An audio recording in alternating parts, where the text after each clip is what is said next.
selama 8 Julai 1963, London, Perjanjian Malaysia ditandatangani.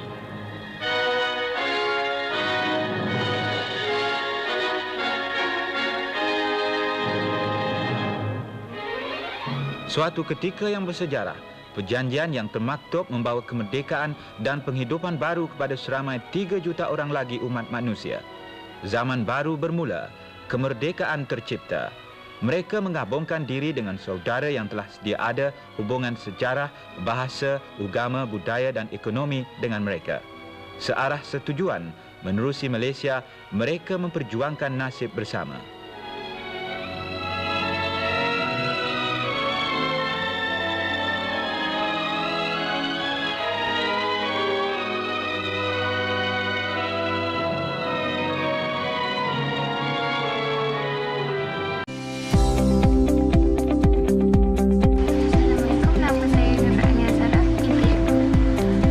Assalamualaikum, nama saya Hanis Afifah.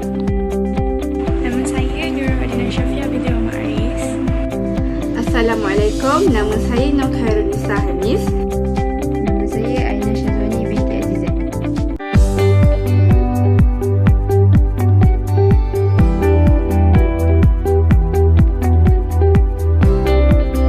Pengenalan, iaitu Kuasa Penubuhan Malaysia. Pada 27 Mei 1961, Perdana Menteri pertama mengumumkan rancangan untuk menggabungkan Singapura, Brunei, Borneo Utara dan Sarawak dalam satu kerjasama politik. Pada 27 Julai 1961, Jawatan Perpaduan Malaysia ditubuhkan oleh Donald Stafford. Yang ketiga, pada 17 Januari 1962, Suruhanjaya Kobok ditubuhkan. Yang keempat, pada Ogos 1962, jawatan kuasa antara kerajaan. Pada September 1962, referendum Singapura ditubuhkan. Dan akhir sekali pada tahun 1963, satu rundingan telah berlangsung di antara kerajaan British dan kerajaan Persekutuan Tanah Melayu di London. Seterusnya ialah faktor-faktor penubuhan Malaysia 1963. Yang pertama, perkongsian faedah ekonomi. Yang kedua, membendung pengaruh komunis. Yang ketiga, mempercepatkan proses kemerdekaan bagi negeri-negeri yang terbabit. Yang keempat, mengimbangi jumlah penduduk. Yang kelima, pembelaan hak masyarakat Bumiputera di Sabah dan Sarawak. Baiklah, reaksi terhadap pembentukan Malaysia. Tanah Melayu melihat Persekutuan Malaysia sebagai usaha murni untuk membantu dan memimpin negeri-negeri anggota. Pengalaman Tanah Melayu sebagai negara yang telah merdeka menjadi aset yang boleh digunakan untuk memajukan Malaysia yang akan ditubuhkan. Sabah dan Sarawak. Pada awalnya, Sarawak dan Sabah menolak cadangan pembentukan Malaysia. Ini adalah kerana mereka telah lama berada di bawah pemerintahan British, iaitu Sabah selama 60 tahun dan Sarawak melebihi 1 abad. Menjelang akhir tahun 1961, ramai pemimpin dan rakyat Sarawak dan Sabah mula menyokong pembentukan Malaysia. Ini kerana usaha kerajaan British dan Persekutuan Tanah Melayu yang menjelaskan gagasan Malaysia dan Singapura. Lee Kuan Yew dan partinya PAP menyokong usaha ini kerana bimbang dengan pengaruh bahaluan kiri yang kuat dan beliau sendiri ingin mempertahankan kedudukannya. Brunei. Pada awalnya, Sultan Brunei Sultan Omar Ali Saifuddin menyokong gagasan Malaysia. Beliau membentuk sebuah suruhanjaya bagi meninjau pendapat rakyat Brunei. Namun, Parti Rakyat Brunei PRB di bawah pimpinan AM Zahari menentang gagasan Malaysia. Sultan Brunei mengambil keputusan untuk tidak menyertai Malaysia disebabkan di pergolakan politik Brunei dan faktor-faktor lain. Keputusan Brunei yang pada mulanya menyatakan hasrat menyertai Malaysia menarik diri akibat tentangan sebahagian masyarakat Brunei.